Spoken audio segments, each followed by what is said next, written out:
అందరికీ నమస్తే. ఈర్లపల్లి శంకర్ షాద్నగర్ ఎమ్మెల్యే. ఆయన ఒక సామాజిక వర్గాన్ని దూషిస్తూ సంపుతా నరుకుతా అని మాట్లాడిన వీడియో చూసినారు. దాని తర్వాత ఆయనకు బాగా ప్రెషర్ అయిపోయింది. చాలామంది ఫోన్లు చేసినారు. లాస్ట్కి ఫోన్ స్విచ్ ఆఫ్ చేసుకుంటూ ఏగలేక అందరు ఫోన్లు చేసి ఎందుకు ఇట్లా మాట్లాడినా, ఏంది నీ కథ ఏంది, నువ్వు ఓన్లీ కొన్ని సామాజిక వర్గానికి ఎమ్మెల్యేవా, అందరికి కాదా ఎమ్మెల్యేవు, ఒక ఎమ్మెల్యే అట్లా మాట్లాడచ్చా అని అందరూ ప్రశ్నల వర్షం కురిపిస్తుంటే ఫోన్ మాత్రం స్విచ్ ఆఫ్ పెట్టుకుంటూ. బట్ ఆయన స్పందించిండు. ఆయన ఏం స్పందించిండు? రాష్ట్ర ప్రభుత్వం మీద అవాకులు చివాకులు 10 సంవత్సరాలు విచ్చలవిడిగా నియంత్రితంగా కుటుంబ పాలన దుర్మార్గం అవినీతి చేసిన కుటుంబాన్ని 15 రోజుల క్రిందట నేను కూడా కొడంగల్ ఇష్యూ వచ్చినప్పుడు వాస్తవానికి సామాజికంగా అనుమతులుగా ఉన్నది ఆ యొక్క కల్వకుట్ల కుటుంబం కాబట్టి నేను అన్ని విషయాలు మాట్లాడుకుంటూ ఆ కుటుంబాన్ని వెల్మ కుటుంబాన్ని అనే వర్డ్ వాళ్లకు వర్తించే విధంగా అనుకున్నా కానీ ఇట్లా మన వెల్మోళ్ళందరూ కూడా వాళ్ళని ఉద్దేశించి పర్సనల్గా వాళ్ళని కించపరిచినట్టు కాదు.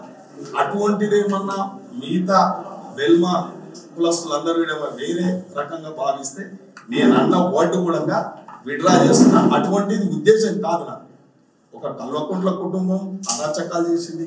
10 సంవత్సరాలు కాంగ్రెస్ కార్యకర్తలను ఇబ్బంది పెట్టిండ్రు. సామాజిక వర్గంగా మమ్మల్ని కూడా ఇబ్బంది పెట్టింది కాబట్టి వాళ్ళ మీద ఉన్న అక్కస్తోనే మాట్లాడటమే తప్ప మేము వేరే ఇతర వాళ్ళను మాట్లాడే ఉద్దేశం కాదు. ఒకవేళ అటువంటి మాట్లాడినట్టుంటే కూడా నేను విడ్రా అవుతున్నాను. ఏమంటారంటే విల్మ సామాజిక వర్గం మీద చేసిన కామెంట్స్ విత్డ్రా చేసుకుంటున్నా అన్నాడు. ఆయన కనీసం క్షమాపణ చెప్పడానికి కూడా ఆయన అహం అడ్డొచ్చింది. అహం ఏంది, కొడంగల్ ఇష్యూలో సామాజిక వర్గం అణిచివేయబడ్డది కాబట్టి ఆయన అట్లా మాట్లాడాల్సి వచ్చింది అని చెప్తున్నాడు. అక్కడ నిజంగా కూడా కొడంగల్లో సామాజిక వర్గం అణిచివేయబడ్డది గిరిజనులు. అక్కడ గిరిజన సామాజిక వర్గం అణిచివేయబడి వాళ్ళ భూములు గుంజుకుంటామని పోయినప్పుడు వాళ్ళంతా రివర్స్ అయ్యారు. ఆ విషయంలో కేసీఆర్ కుటుంబం చేసింది ఏం లేదు. నిజానికి ఆయన కేసీఆర్ కుటుంబాన్ని టార్గెట్ చేసి మాట్లాడాలనుకున్నప్పుడు కూడా అట్లా మాట్లాడరు కదా. ఆయన ఎమ్మెల్యే కదా. ఆయన ఎమ్మెల్యే కాబట్టి నేను చంపుతా నరుకుతా అట్లా మాట్లాడకూడదు. దాని మీద ఆల్రెడీ పట్నం నరేందర్ రెడ్డి అరెస్ట్ అయ్యిండు, చెర్రపల్లి జైల్లో ఉన్నాడు, కస్టడీకి ఇచ్చింది పోలీస్ కస్టడీ. అది తేలాల్సింది తేలుతుంది. ఇంకా సామాజిక వర్గాన్ని అణిచివేసినారు. ఆయన సామాజిక వర్గం రజక సామాజిక వర్గం. ఆయన రజక సామాజిక వర్గాన్ని ఎవరు అణిచివేసినారో ఎప్పుడు అణిచివేసినారో ఎవరికి తెలియదు. అణిచివేస్తే ఖచ్చితంగా అప్పుడే స్పందించాల్సి ఉండే. ఆయన బీఆర్ఎస్ కార్యకర్తగా ఉన్నాడు. కాంగ్రెస్ నుంచి బీఆర్ఎస్కి వచ్చినాడు, బీఆర్ఎస్ నుంచి మళ్ళీ కాంగ్రెస్కి పోయాడు. ఆ వ్యవహారం ఎమ్మెల్యే వ్యవహారమే చాలా తేడాగా ఉన్నది. ఇప్పుడు కాదు, ఆయన ఎమ్మెల్యే అయినప్పటి నుంచి.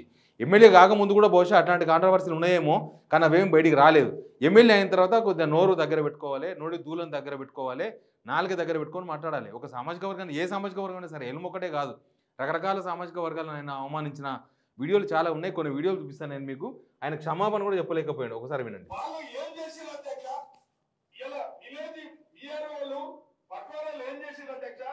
ఏమన్నా పట్ట మార్పిడి కావడానికి, ఏమన్నా విరాసత్ చేయడానికి మామూలుగా 100, 200, 300 తీసుకుంటే ఇవాళ ధరను వచ్చిన తర్వాత కలెక్టర్లే కలెక్షన్ కింగులు అయ్యారు.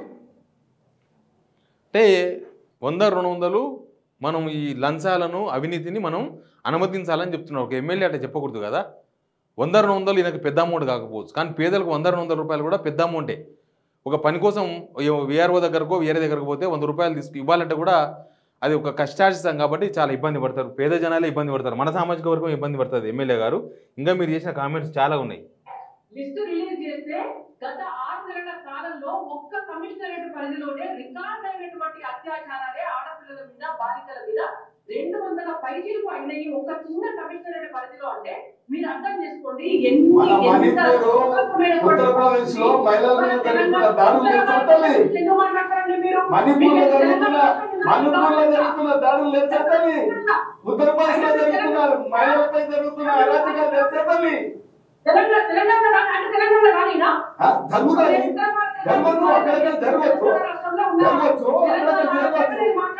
అక్కడక్కడ అత్యాచారాలు కూడా జరగవచ్చు. అంటే దాన్ని కూడా అంగీకరించాలి సమాజం. అత్యాచారాలు జరగడానికి కూడా ఒక ఎమ్మెల్యే సమర్థిస్తున్నాడు. ఇది ఒక వీడియో చూడండి.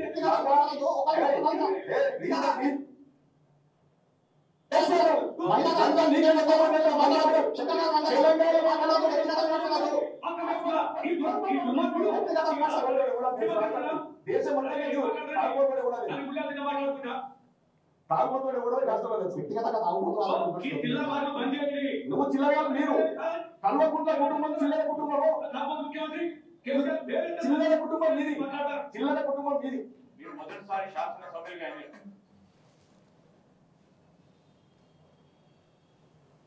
చూడండి ఏం చేస్తున్నాడు ఆయన ఆయన ఆయన యాక్టివిటీ చూడండి ఒకసారి. ఎక్కడ ఏళ్ళు పెట్టుకున్నాడు, ఎక్కడ ఏం చేస్తున్నాడు. ఒక ఎమ్మెల్యే అసెంబ్లీలో వ్యవహరించిన తీరు ఇదేనా? ఇంకా ఇదే కాదు, ఇంకా చాలా ఉన్నాయి అనేవి. కొన్ని వీడియోస్ మాత్రమే నేను మీ ముందు ప్రదర్శించగలిగిన. అసలు ఇప్పటిదాకా సీఎం రేవంత్ రెడ్డి స్పందించాలి దీనిపైన. ఎందుకంటే కాంగ్రెస్ గవర్నమెంట్లో వెలుమలు కూడా ఓట్లేసిండ్రు. కాంగ్రెస్ గవర్నమెంట్కి వెలుమలు మొత్తం బీఆర్ఎస్ కాదు, ముస్లిమ్స్ మొత్తం ఎంఐఎం కాదు. కాంగ్రెస్ గవర్నమెంట్ రావడానికి కారణం వెలుమలు కూడా. మరి ఆయన ఏం మాట్లాడుతున్నాడు? అట్లా మాట్లాడినప్పుడు కనీసం ఒక టీం లీడర్గా రేవంత్ రెడ్డి స్పందించాలి కదా. నాకు అనిపిస్తుంది ఏపీలో కమ్మ సామాజిక వర్గాన్ని ఇట్లే టార్గెట్ చేసి కించపరిచే విధంగా అప్పుడు జగన్కి సంబంధించిన ఎమ్మెల్యేలు, జగన్ పార్టీ ఎమ్మెల్యేలు చాలామంది స్పందించారు. ఒక సామాజిక వర్గాన్ని, మొత్తం కమ్మ సామాజిక వర్గాన్ని, దాని వెనుక జగన్మోహన్ రెడ్డి ఉన్నాడు, నో డౌట్ దానిలో. ఇప్పుడు ఈయన కూడా ఇక్కడ వెల్మ సామాజిక వర్గాన్ని ఇట్లా మాట్లాడానికే బహుశా ఈయన వెనుక రేవంత్ రెడ్డి ఉన్నాడా? ఇప్పటిదాకా స్పందించకపోనికి కారణం ఏంది? ఒక ముఖ్యమంత్రి, ఆయన టీంలో ఒక ఎమ్మెల్యే ఖచ్చితంగా స్పందించాలి కదా. ఈ ఎమ్మెల్యేని కంట్రోల్ చేసుకోకపోతే అసలు ఏం జరుగుతుందో తెలియదు. అసలు సీఎం రేవంత్ రెడ్డి ఇట్లాంటి వాళ్ళని ఎందుకు ప్రోత్సహిస్తున్నాడు? ఆయన్నే దీని వెనుక ఉన్నాడన్న అనుమానాలు వస్తున్నాయి. ఎందుకంటే ఒక ఎమ్మెల్సీ ఏమో రెడ్డి సామాజిక వర్గాన్ని కించపరిచే విధంగా మాట్లాడతాడు, ఒక ఎమ్మెల్యేనేమో వెలమ సామాజిక వర్గం వాళ్ళని కించపరిచే విధంగా మాట్లాడతాడు. ఒకవేళ నిజంగానే కేసీఆర్ ఫ్యామిలీ కోడంగల్లో జరిగిన గొడవ వెనుక వాళ్ళు ఉంటే చట్టపరంగా చూసుకుంటారు, దాని విమర్శ కూడా వేరేలాగా చేయొచ్చు. ఇట్లా బూతులతోనో లేకపోతే సంపుతమనో నరుకుతామనో అట్లా కూడా చేయదు ఒక ఎమ్మెల్యే. కానీ ఆ ఎమ్మెల్యే ఆయన యాక్టివిటీ, ఆయన క్యారెక్టరే కొద్దిగా డిఫరెంట్గా కనిపిస్తుంది. ఆ ఎమ్మెల్యేను రేవంత్ రెడ్డి స్పందించలేదు అంటే రేవంత్ రెడ్డి ఆయన వెనుక ఉన్నాడు అనేది చాలా ఈజీగా అర్థం చేసుకోవచ్చు. సమాజం అట్లా అర్థం చేసుకుంటుంది. రేవంత్ రెడ్డి మీద స్పందించాలి. సొంత జిల్లా, ఉమ్మడి మామనార్ జిల్లాకు సంబంధించిన ఎమ్మెల్యే ఆయన. రేవంత్ రెడ్డి కూడా మామనార్ జిల్లాకు సంబంధించిన ఆయన. ఆయనే ఉండి మాట్లాడిస్తున్నాడేమో, ఇట్లా ఆయననే ఇట్లా చేస్తున్నాడేమో అన్న ఒక సంకేతాలు సమాజంలో పోతున్నాయి. ఈరోజు రెడ్డి సామాజిక వర్గాన్ని టార్గెట్ చేయొచ్చు, లేకపోతే వెలమ సామాజిక వర్గాన్ని టార్గెట్ చేయొచ్చు. వీళ్ళందరినీ కనీసం రేవంత్ రెడ్డి మందలించకపోవడం, కనీసం పట్టించుకోకపోవడం కూడా ఇట్లాంటి ఎమ్మెల్యేలు చెలరేగిపోవడానికి ఒక ప్రధానమైన కారణంగా కనిపిస్తుంది. నిజానికి ఎమ్మెల్సీ రెడ్డి సామాజిక వర్గాన్ని కించపరిచే విధంగా మాట్లాడినప్పుడు ఆ ఎమ్మెల్సీని కూడా కంట్రోల్ చేసే ప్రయత్నం చేయలేదు. ఎందుకు రేవంత్ రెడ్డి వెనుక ఉండి చేపిస్తున్నాడా అన్న సంకేతాలు, లేకపోతే వెనుక ఆయన్నే ఉండి నడిపిస్తున్నాడా అన్నట్టుగా సమాజంలో ఒక చర్చ జరుగుతున్నది. అసలు ఒక్కొక్క సామాజిక వర్గం మీద ఒక్కొక్క ఎమ్మెల్యేను, ఒక్కొక్క ఎమ్మెల్సీని వదిలేసి ఇట్లా అడ్డదిడ్డంగా వాగిపిస్తే, అడ్డదిడ్డంగా మాట్లాడిపిస్తే కాంగ్రెస్ గవర్నమెంట్కి బొక్క. కాంగ్రెస్ గవర్నమెంట్ మీద తీవ్రమైన వ్యతిరేకత వచ్చే అవకాశం ఉంటుంది. ఈ ఎమ్మెల్యే క్షమాపణ చెప్పలేదు కదా, వెనుకకు మాత్రమే తీసుకుంటున్నా అన్నాడు. క్షమాపణ చెప్పడంలో తప్పేమున్నది? క్షమాపణ చెప్పి అలా అవసరమైతే కాంగ్రెస్ ప్రభుత్వం కూడా ఆలోచించాలి, ప్లస్ కాంగ్రెస్ పార్టీ కూడా ఆలోచించాలి. పీసీసీ చీఫ్ మహేష్ కుమార్ గౌడ్ కనీసం వివరణ అడిగినట్ట. వివరణ అడిగితే ఏం రిప్లై ఇచ్చిండో తెలియదు. కానీ ఇట్లాంటి వాళ్ళని ప్రోత్సహించడం ద్వారా సమాజంలో ఒక భావోద్వేగాలు కూడా రెచ్చగొట్టినట్టే కదా. భావోద్వేగాలు రెచ్చగొట్టడం, శాంతి భద్రతలు రెచ్చగొట్టినట్టు కాదా? ఎలుమలు నిన్న సాయంత్రం నుంచి మీటింగులు పెట్టుకుంటున్నారు. ఒక డెడ్ లైన్ ప్రకటించిన మంచిర్యాల నుంచి, నువ్వు కనుక నీకు క్షమాపణ చెప్పకపోతే నీ కథ చెప్తామని. దాని తర్వాత ఈయన ఎమ్మెల్యే నుంచి వచ్చిన రెస్పాన్స్ ఇది, వెనుకకు తీసుకుంటున్నా, నేను కేవలం కేసీఆర్ ఫ్యామిలీని మాత్రమే నేను టార్గెట్ చేస్తున్నాను. కేసీఆర్ ఫ్యామిలీని ఒక ప్రతిపక్ష పార్టీలో ఉన్నారు వాళ్ళు, ఒక ప్రతిపక్ష పార్టీ వాళ్ళు తప్పులు చేస్తే వాళ్ళని నిలదీయాల్సింది, వాళ్ళని విమర్శించాల్సింది ఈ తరికేనా? కాంగ్రెస్ ప్రభుత్వం ఇదే కోరుకుంటుందా? సామాజిక వర్గాల వారిగా ఒక్కొక్కరిని వదిలేసి వాళ్ళ మీద దాడులు చేపించి ఏం చెప్పాలనుకుంటుంది? చాలామంది నన్ను అడిగిరు. గతంలో ఒక ఛానల్లో రెడ్డిలను విమర్శిస్తూ దేశపతి శ్రీనివాస్ లాంటి వాళ్ళు కొంతమంది ఒక డిబేట్లో పాల్గొని రెడ్డి సామాజిక వర్గాన్ని టార్గెట్ చేసి మాట్లాడినారు. అప్పుడు కూడా వాళ్ళు నిరసన ఫేస్ చేసినారు. ఎక్కడ పోయినా దేశపతి శ్రీనివాస్ లాంటి వాళ్ళని అడుగున్నారు, రెడ్డి చేసి వాళ్ళందరూ పోయి అడుగున్నారు, ఇది కరెక్ట్ కాదు, మీరు ఎట్లా మాట్లాడతారు, మీరు తెలంగాణ మేధావులు ఇట్లా మాట్లాడొచ్చా అని. చివరికి ఆయన దాన్ని విరమించుకున్నాడు. కానీ ఇక్కడ మాత్రం ఎమ్మెల్యే ఆయన క్యారెక్టర్ను సరిదిద్దుకోలేకపోతే ఇది కాంగ్రెస్ పార్టీకే తీవ్రమైన నష్టం వచ్చే అవకాశం ఉంటుంది. అవతల ఏపీలో కమ్మ సామాజిక వర్గాన్ని కంప్లీట్గా జగన్ సంబంధించిన ఎమ్మెల్యేలు, కొంతమంది మంత్రులు టార్గెట్ చేస్తే ఏమైంది? లాస్ట్కు కమ్మ సామాజిక వర్గం సంబంధించిన వాళ్ళే ఎమ్మెల్యేలు అయినరు, కమ్మ సామాజిక వర్గం సంబంధించిన వాళ్ళే మంత్రులు అయినరు. ఇట్లాంటి వాళ్ళు ఈ ఆరగెన్స్ను మాత్రం కంట్రోల్ చేయకపోతే ఇది కాంగ్రెస్ ప్రభుత్వానికే తీవ్రమైన నష్టం జరిగే అంశం. కాంగ్రెస్ పార్టీలో కూడా చాలామంది విలువలు ఉన్నారు. మైనంపల్లి హనుమంతరావు ఉన్నాడు, తర్వాత జూపల్లి కృష్ణారావు వెల్మ సామాజిక వర్గమే, మంచిర్యాల ఎమ్మెల్యే ప్రేమ్సాగర్ రావు ఉన్నారు, ఇంకా చాలామంది ఉన్నారు. ఇట్లాంటి కల్వకుంట్ల రమ్యారావు కేసీఆర్ దగ్గర బంధువు, ఆమె కూడా వెల్మ సామాజికకు సంబంధించిన వ్యక్తులే. వాళ్ళ మనోభావాలు కూడా దెబ్బతింటాయి కదా. మాట్లాడేటప్పుడు నాలుగు దగ్గర పెట్టుకొని మాట్లాడాలి ఎమ్మెల్యే.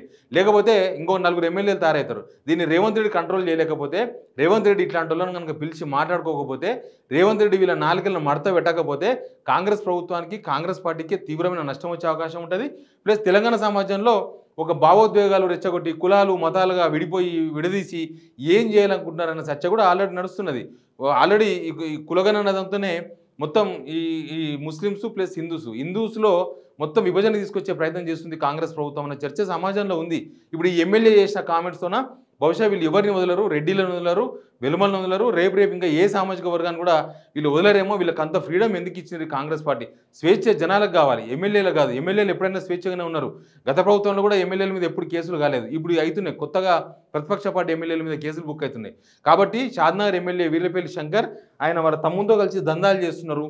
అక్కడ రాజవంశానికి సంబంధించిన కొన్ని భూములను చెరబట్టే ప్రయత్నం చేస్తున్నారు. వాళ్ళ తమ్ముడు కొండలరెడ్డి ప్లస్ వీర్లపల్లి శంకర్. ఇట్లాంటి ఆరోపణలు, ఇట్లాంటి చర్చలన్నీ కూడా షాద్నగర్ కాన్స్టిట్యున్సీలో ఉన్నాయి.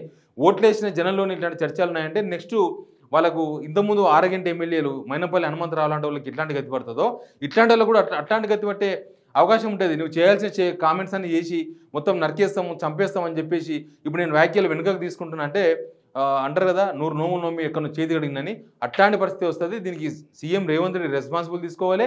ఎమ్మెల్యేలను కంట్రోల్ చేయలేకపోతే ఇంకొక 10 మంది ఎమ్మెల్యేలు ఇట్లే ఆరగంటగా తయారయ్యే అవకాశం ఉంటుంది. గత ప్రభుత్వంలో ఆరగంట ఎమ్మెల్యేలు అందరినీ ప్రజలు ఓడించారు. ఆరగంట ఎమ్మెల్యేలు ఓడిపోవడానికి ప్రధానమైన కారణం ఇట్లాంటి కామెంట్సే. కాబట్టి ఈ ప్రభుత్వమైనా అది సర్దిద్దుకోలేకపోతే బీఆర్ఎస్ పార్టీకి పట్టిన గతి తప్పనిసరి పడుతుంది. ఇట్లాంటి ఎమ్మెల్యేలను క్షమించాలన్న అవసరం కూడా లేదు. నిజానికి వెలుమ సామాజిక వర్గం వాళ్ళు కూడా డిఫెన్స్ ఇవ్వాల్సిన అవసరం లేదు. వెలుమ సామాజిక వర్గం వాళ్ళు 10 సంవత్సరాలు తెలంగాణను పాలించారు. సరే, ప్రతి ప్రభుత్వంలో నెగిటివ్ ఉంటాయి, పాజిటివ్ ఉంటాయి. అందరూ 100% మంచి చేయరు, 100% చెడు చేయరు. అంతకుముందు పాలనలో 10 సంవత్సరాలు వెలుమలు పాలించిన రాష్ట్రాన్ని కొంత అభివృద్ధి చేసిండ్రు, కొన్ని పథకాలు తీసుకొచ్చిండ్రు, కొంత మంచి కూడా ఉంది. దీనిలో చెడు యాంగిల్ కూడా ఉంది. మనం ఎప్పుడు చెడు యాంగిల్ గురించి ఆలోచిస్తున్నాం. కానీ ఒక వెలుమ సామాజిక వర్గం మొత్తానికి అంటగట్టి మొత్తాన్ని అందరిని నేను చంపేస్తా, నరికేస్తా అని ఒక ఎమ్మెల్యే బయటికి రావడం మాత్రం తెలంగాణలో సమాజం ఆలోచించే సమయం ఆసనమైంది. వీళ్ళకు ఓట్లేసి గెలిపించిన షాద్నగర్ ప్రజలు కూడా ఆలోచించాల్సిన అవసరం ఉంది. Please subscribe signal TV.